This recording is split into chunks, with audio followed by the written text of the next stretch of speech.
Good morning, students. Today we are going to see the continuation of the poem To a Pair of Sarus Cranes. Let's see the recapitulation of the previous two stanzas.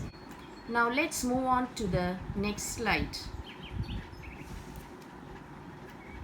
The male was shot as he necked to pull the reluctant sun out from the rim of horizon.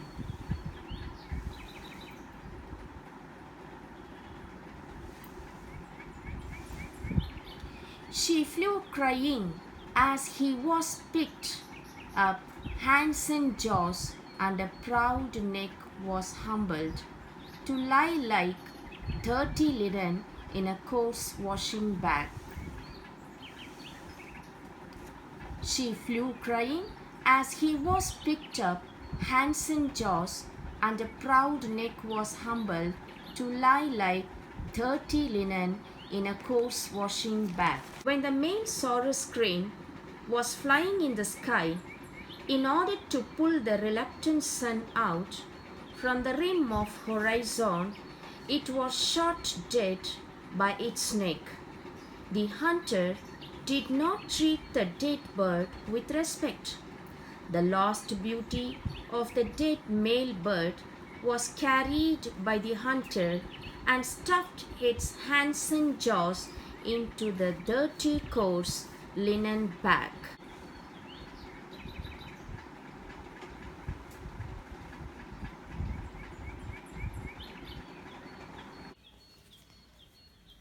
Today, I am going to explain the feelings, the intention, the grief, and the tragic end of the female Sarus crane. Let me read the lines of the poem.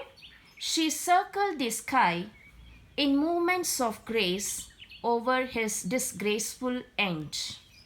The meaning for this stanza is, having seen its mate shot dead by the cruel hunters and being taken away, the female Sarus is heartbroken with a sick feeling. Thinking about the lame act of the hunters, the bird circled the sky with a grace mourning over the disgraceful end of its male partner.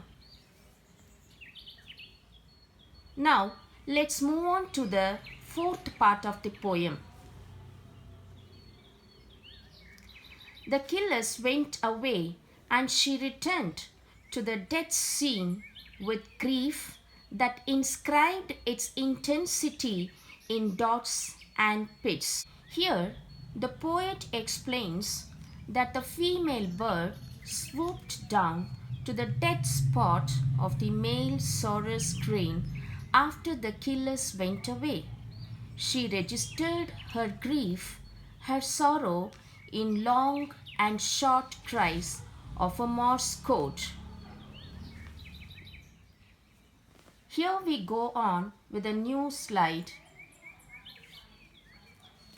Like the Morse code of bird's sorrow transmitted to the air with her beak, she kissed a few feathers, picked the ones that wind had not taken away. The meaning of this stanza is, the female bird kissed the blood-stained feathers with her beak of a male Sarus crane. The wind left over a couple of feathers on the ground.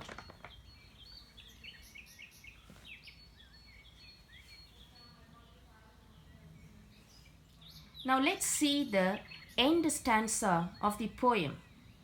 And sat to hatch the blood-stained feathers into a toddling chick.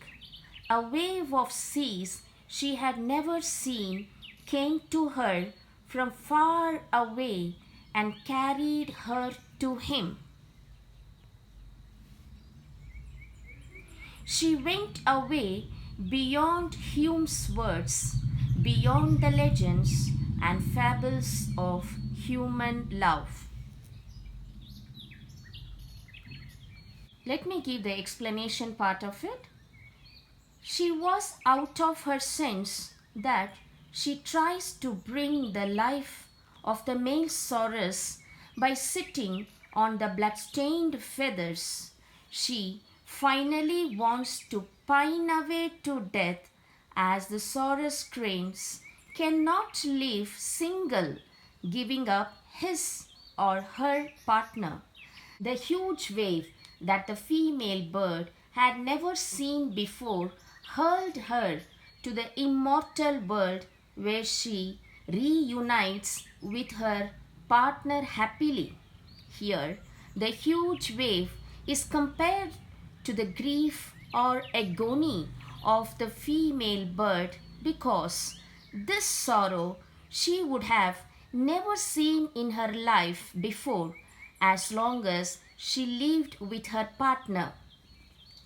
Through this, she left a lesson behind to make the human understand the true love. Go through the notes given and write down them in your notebook.